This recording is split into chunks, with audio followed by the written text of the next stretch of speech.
خاموشی شامل ہو. اور یہ قرآن کا ایک ایسا ادب ہے جس کے انہماک کی وجہ سے آدمی کو قرآن سے دلچسپی لگتی.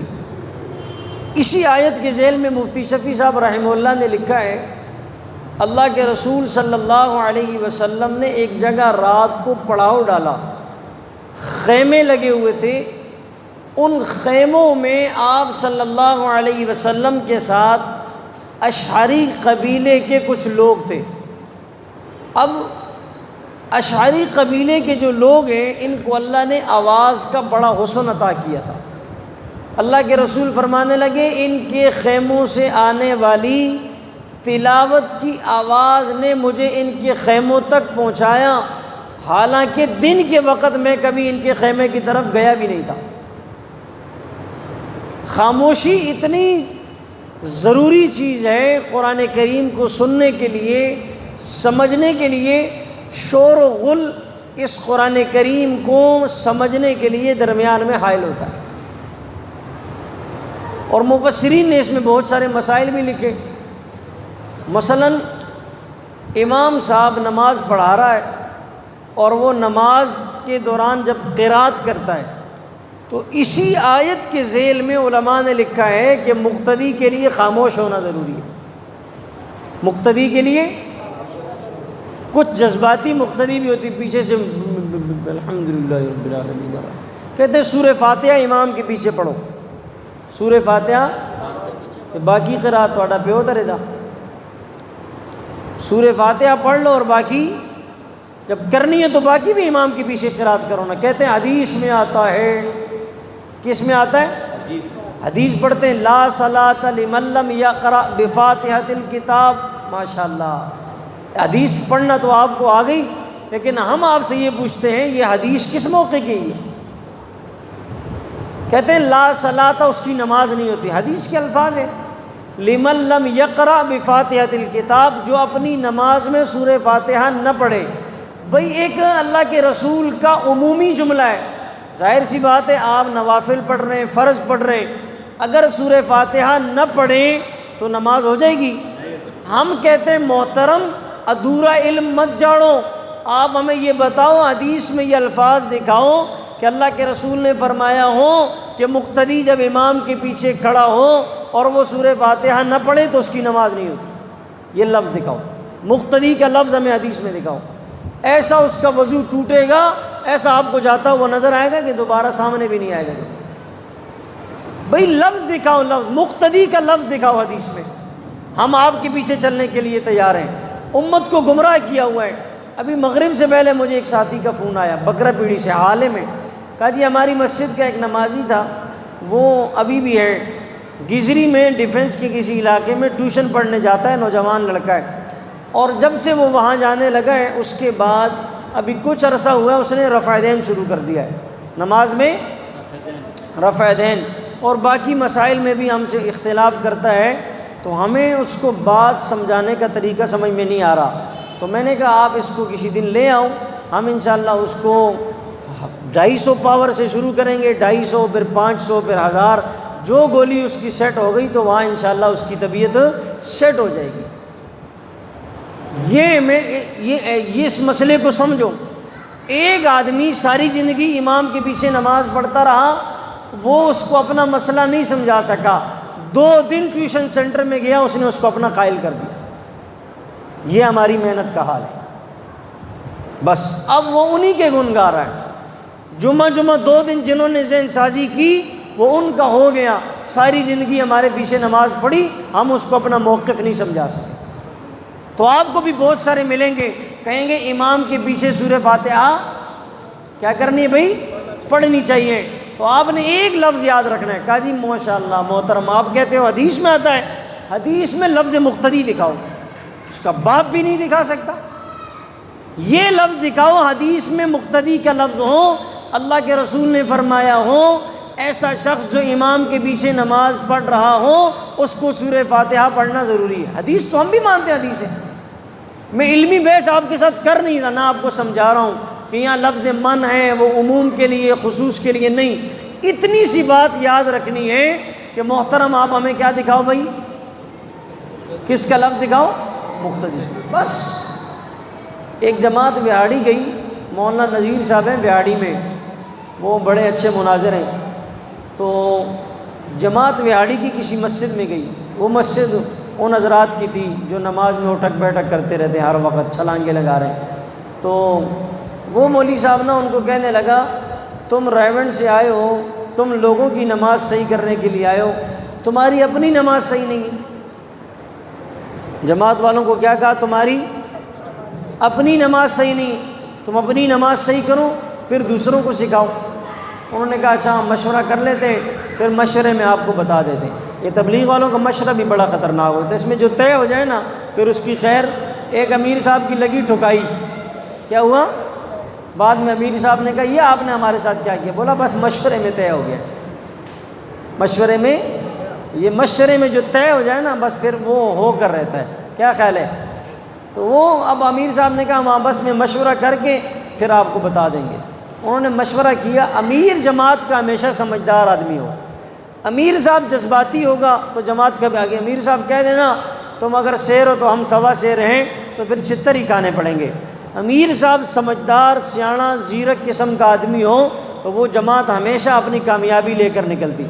امیر صاحب نے مشورہ کیا کہ بھئی یہ اس مولوی صاحب کے جو اسٹیشن ہے نا، جس اسٹیشن سے یہ بات کر رہا ہے اس کے لیے اسٹیشن ماسٹر کی ضرورت ہے، جس اسٹیشن سے یہ بول رہا ہے اس کے لیے کس کی ضرورت ہے، اسٹیشن ماسٹر کی۔ اب امیر صاحب سمجھدار آدمی تھا، اس نے علماء کے ساتھ وقت گزارا تھا، اس نے سمجھ گیا یہ مولوی صاحب غیر مقلد ہیں، ہمیں الٹے سیدھے مسئلے پڑھائے گا، لہٰذا اس نے مشورہ کیا۔ مشورہ کرنے کے بعد اپنے مرکز واپس رابطہ کیا وہاڑی مولانا نذیر صاحب سے، سارا حال احوال مشورے میں جو ہوا نا وہ طے ہو گیا۔ اب انہوں نے امام صاحب کو اگلی نماز میں کہا امام صاحب ہم لوگ آئے ہیں ریونڈ سے، کہاں سے، اور ریونڈ والے کہتے ہیں کہ علماء کی بات ماننی چاہیے، علماء کی بات، آپ عالم ہیں، آپ نے ہماری اصلاح کرنی ہے کہ بھائی آپ کی اپنی نماز صحیح نہیں، آپ دوسروں کی صحیح کرتے پھر رہے ہو، لہٰذا ہم نے یہ طے کیا ہے ہم اس مسجد میں سے روزہ نہیں بلکہ پورا چلہ ادھر ہی گزاریں گے، پورا۔ امام صاحب سمجھا میری دال گل گئی ہے، میری دال، اس کو یہ پتہ نہیں تھا کہ اس کو بھی فلیجر کی گولیوں کی ضرورت پڑے گی۔ بہرحال امام صاحب نے ان سے کہا اچھا بس میں صبح فجر کی نماز کے بعد آپ کو نماز سکھانا شروع کروں گا، فجر کے بعد آپ کو۔ امام صاحب جو ہے نا فجر کے بعد اتنی کتابیں لے کر آ گیا، یہ کتابوں کا رعب جاننا بہت آتا ہے ان کو، کتابیں لے کر آ گیا۔ جب وہ کتابیں لے کر آئے اب نماز سکھانا شروع کی، اب امام نماز سکھا رہا ہے، سنو، کہتا ہے جب ہم رکوع میں جائیں گے تو رفع دین کریں گے، جب ہم، اب وہ امیر صاحب تو ساری بات سمجھ چکا تھا، اس نے امام صاحب سے کہا حضرت جی آپ ٹھیک ہے، رکوع بہت بات کی بات ہے، پہلے ہے تکبیر تحریمہ اللہ اکبر، آپ ہمیں یہ بتاؤ تکبیر تحریمہ میں ہاتھ کہاں تک اٹھانے، کیسے اٹھانے، ہاتھ اٹھانے کے متعلق آپ ہمیں 3 حدیثیں سمجھاؤ، ہم آپس میں کریں گے سارا دن مذاکرہ، پھر مغرب کو ہم آپ کو یہ سبق سنائیں گے، مغرب سے آپ سے دوبارہ سبق سنیں گے، پھر ہم عشاء کے بعد اس کا مذاکرہ کریں گے، پھر صبح فجر کو آپ کو سنا دیں گے، پھر اگلا سبق لے لیں گے۔ امام صاحب کہتا ہے نہیں میں جو کہہ رہا ہوں رکوع میں جائیں گے تو ہم کیا کریں گے، اس نے کہا حضرت جی ہم آپ کو کہتے ہیں ہم ریونڈ سے آئیں، ریونڈ والے کہتے ہیں کامیابی پورے دین میں ادھورے دین میں رفع، رکوع بعد کی بات ہے، پہلے تکبیر تحریمہ ہے، پھر آپ اس کے بعد سورہ فاتحہ ہے، پھر قرات ہے، پھر اس کے بعد رکوع ہے، چوتھے نمبر والی چیز آپ سمجھاتے ہیں، آپ ہمیں پہلے نمبر والی چیز سمجھاؤ کہ تکبیر تحریمہ کیسے کرنی۔ امام صاحب کہتا ہے میں جو ترتیب پر سمجھا رہا ہوں اس ترتیب پر سمجھو، وہ کہتے ہیں نہیں بات تو ہم آپ کی مانیں گے لیکن ترتیب ریونڈ کی مانیں گے، بات آپ کی مانیں گے لیکن ترتیب ریونڈ کی مانیں گے، ہم ترتیب نہیں چھوڑ سکتے، لہٰذا تکبیر تحریمہ۔ اب اس طرح نا امام کو جب 4-5 دفعہ اس نے کہا کہ آپ پہلے تکبیر تحریمہ کرنا سکھاؤ، امام صاحب نے کہا یہ تو میری دال گلنے، نے کہا دفع ہو جاؤ ادھر سے تم لوگ، چل نکل جاؤ اس مسجد سے۔ وہ جو ان کو نمازیں ٹھیک کرنے آیا تھا، کتابوں کا رعب جاڑ رہا تھا، وہ ایک تبلیغی سے ہی اس بیچارے کی مت ماری۔ یہ ان کا سطحی علم ہوتا ہے، رکوع میں جائیں گے تو رفع دین کریں گے، تو بھئی رکوع بعد کی بات ہے، تکبیر تحریمہ تو سمجھاؤ، ہاتھ کیسے اٹھانے، کہاں تک اٹھانے، لیکن ظاہر ہے وہ اپنے مقصد کی بات کرنا چاہتا تھا، لیکن وہ امیر صاحب نے اگر مشورہ نہ کیا ہوتا تو ساری جماعت پھر رفع دین کر کے واپس جا رہی ہوتی۔ سمجھ آ رہی؟ میں باجوڑ گیا جماعت میں، وہاں وہ لوگ جو حاجی عبدالوہاب صاحب رحمۃ اللہ علیہ کے ساتھ پرانے ریونڈ میں وقت گزار رہے تھے، سب کے سب غیر مقلد بنے ہوئے، میں اپنی آنکھوں سے دیکھ کر آیا ہوں، اس لیے کہ جس نے جو سمجھایا اس کے اوپر لگ پڑے، اس پر چل پڑے۔ بھئی اتنا کمزور، باقی باتوں پر تو آپ بڑی توجہ دیتے ہو، عقیدے پر ذرا توجہ دو، اس کو مضبوط کرو۔ تو یہ جو آپ کو بار بار پٹی پڑھائیں گے نا، امام کے پیچھے سورہ فاتحہ پڑھو، امام کے پیچھے، پھر کہیں گے حدیث میں آپ کا حضرت آپ کا علم بہت زیادہ ہے، ہمارے پاس تھوڑا سا علم ہے، ہم کہتے ہیں حدیث میں مقتدی کا لفظ دکھاؤ، حدیث میں بس ان کا علم ختم ہو جائے گا۔ دیکھو ایک بات سمجھو، اللہ کے نبی معراج پہ تشریف لے گئے یا نہیں؟ آپ سب کا عقیدہ ہے یا کسی کو شک ہے؟ چلے گئے نا، وہاں پر مسجد اقصیٰ میں سارے نبیوں کو آپ نے نماز پڑھائی یا نہیں؟ پڑھائی نا۔ اب جب آپ علیہ السلام نے سارے انبیاء کو نماز پڑھائی، باقی نبیوں پر قرآن اترا ہے؟ جی اترا ہے بھائی؟ نہیں اترا نا۔ جب باقی نبیوں پر قرآن نہیں اترا تو ان کو سورہ فاتحہ آتی ہوگی؟ نہیں آتی نا۔ اللہ کے نبی نے جب نماز پڑھائی، باقی نبیوں کو سورہ فاتحہ آتی؟ جب آتی نہیں تو پڑھی؟ فتویٰ یہ دو کہ وہ نماز ہوئی تھی یا نہیں ہوئی تھی؟ نہیں پڑھی نا انبیاء نے سورہ فاتحہ امام کے پیچھے۔ جب انبیاء نے نہیں پڑھی، آپ یہ فتویٰ لگاؤ اگر نہیں ہوئی تو فتویٰ جاری کرو اور اس آدمی کی ویڈیو بنا کر سوشل میڈیا پہ وائرل کرو کہ یہ مولوی کہتا ہے کہ انبیاء کی نماز نہیں ہوئی، اور اگر کہتا ہے ہو گئی پھر اس سے کہو ساڈی بھی ہو جاتی ہے۔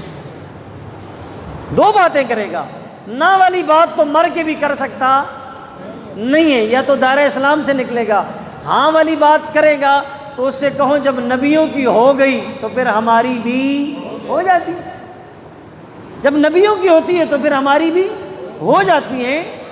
ایک آدمی نا ایک غیر مقلد مفتی کے پاس گیا، اس نے اس سے جا کر کہا مولوی صاحب ایک مسئلے کے بارے میں فتویٰ بتاؤ۔ اس نے کہا پوچھو۔ اس نے کہا یہ بتاؤ دیوبندیوں کی نماز غیر مقلد کے پیچھے ہوتی ہے یا نہیں ہوتی، اور غیر مقلد کی نماز دیوبندیوں کے پیچھے ہوتی ہے یا نہیں ہوتی؟ اس نے فتویٰ لکھا کہ دیوبندی کی نماز غیر مقلد کے پیچھے ہوتی ہے اور غیر مقلد کی نماز دیوبندی کے پیچھے نہیں ہوتی۔ وہ بھی سمجھدار آدمی تھا، اس نے کہا یہ آپ لکھ کر دے دیں۔ کیا کریں؟ یہ لکھنے والا کام نا بڑا سخت ہوتا ہے۔ ہم یہاں میزان بینک میں گئے تو والد صاحب کے گورنمنٹ کے کسی سلسلے میں، تو وہ اپنی نا بھاشن دکھا رہے تھے، جو وہاں بیٹھا ہوتا ہے مینیجر کہتا ہے یہ ہے وہ ہے فلاں ہے، ہم یہ کام آپ کا نہیں کر سکتے۔ تو وہاں دوبارہ ادارے میں کہا تو ادارے والوں نے کہا اس کو کہو لکھ کر دے دو۔ جب ہم دوسرے دن گئے نا، ہم نے کہا لکھ کر دے دو، تو اس کو فلیجل کی ضرورت پڑ گئی۔ اس نے کہا ہم لکھ کر نہیں دیتے، لہٰذا آپ کا کام ہو جائے گا۔ یہ لکھ کر دینے والا کام بڑا خطرناک ہے۔ فرعون سے بھی اس وقت جبرائیل نے لکھوایا تھا کہ تو لکھ کر دے، تو اس کو وہ پرچی جب وہ فرعون جب غرق ہو رہا تھا نا تو جبرائیل علیہ السلام نے دکھائی تھی، یہ تمہاری لکھی ہوئی پرچی ہے، لہٰذا اب انا ربکم الاعلیٰ کے دعوے کرو نا۔ اب غرق ہو رہا ہے، اب کہتا ہے آمنت رب موسیٰ و ہارون۔ اب اس نے کہا مفتی صاحب آپ کیا کرو، لکھ کر دے دو۔ یہ پوائنٹ آپ یاد رکھو، کہیں پھنس جاؤ نا تو اس سے کہو کیا کرو، یہ لکھ کر دینے والا مسئلہ بڑا خطرناک ہوتا ہے۔ اب اس نے لکھ کر دیا، مور لگائی، سائن کر دی، اس نے وہ پرچی لی، جیب میں ڈالی۔ اس نے کہا آپ نے جو فتویٰ دیا ہے دوبارہ ذرا میں آپ کو دہرا دیتا ہوں، آپ سن لو۔ آپ نے کہا ہے کہ دیوبندی اگر غیر مقلد کے پیچھے نماز پڑھے گا تو اس کی نماز ہو جائے گی۔ اس نے کہا مفتی صاحب آپ یہ بات بھی ذہن میں رکھیں، جب دیوبندی غیر مقلد کے پیچھے نماز پڑھے گا تو وہ فاتحہ نہیں پڑھے گا، وہ فاتحہ بغیر فاتحہ پڑھے غیر مقلد امام کے پیچھے ہوتی ہے، بغیر فاتحہ پڑھے دیوبندی امام کے پیچھے نماز کیوں نہیں؟ وہ سمجھ آئیے، یہ اوپر سے گزر گئی، آئیے نا۔ اس نے کہا جب وہ دیوبندی غیر مقلد کے پیچھے نماز پڑھتا ہے تو سورہ فاتحہ امام کے پیچھے نہیں پڑھتا، تو ادھر ہوتی ہے، اور جب اپنے امام کے پیچھے پڑھتا ہے فاتحہ نہیں پڑھتا، پھر آپ کو سوشل میڈیا دنیا جہان کے معلومات اور بیانات، دیکھو نماز امام کے پیچھے پڑھتے ہیں مگر فاتحہ نہیں پڑھتے۔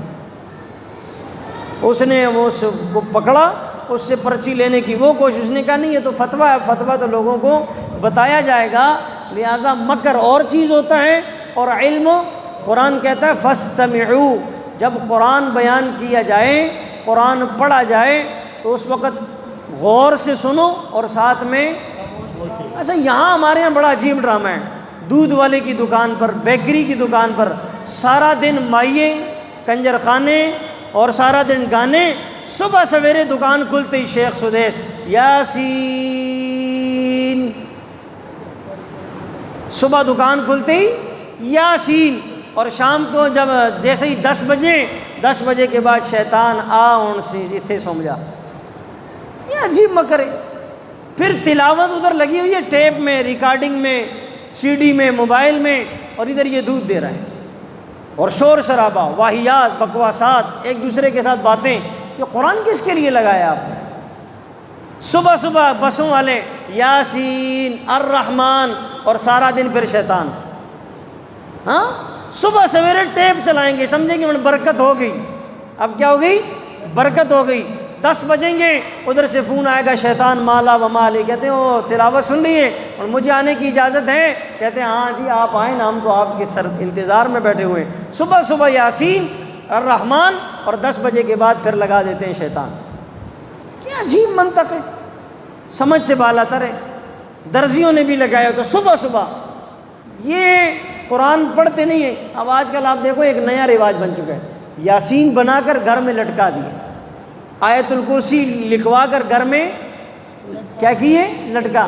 بس کہتا ہے جیسے میں نے ایسے قرآن کو لٹکایا ایسے خود بھی لٹکتا رہوں گا، پڑھوں گا۔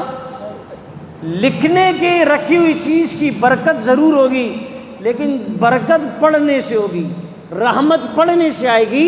کلمات کے تقدس کی برکت اپنی جگہ پر ہے، لیکن یہ ڈرامے بازی ہے، اس میں کوئی شک نہیں ہے۔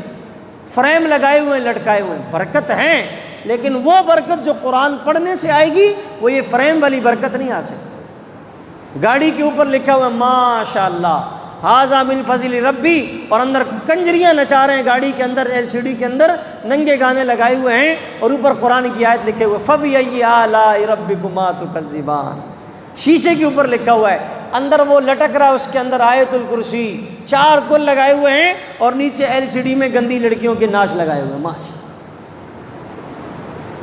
دو رنگی چھوڑ دے یک رنگ ہو جا، سراسر موم ہو یا پھر سنگ ہو جا، یا رحمان کے بنو یا شیطان کے بنو۔ وہ کہتے ہیں نا خوش رہے رحمان بھی تو خوش رہے، یہ کام نہیں چلے گا۔ ایسے لوگ اللہ کو پسند نہیں ہیں، یہ مکر اور ڈرامے بازی اللہ تعالیٰ کو پسند نہیں ہے۔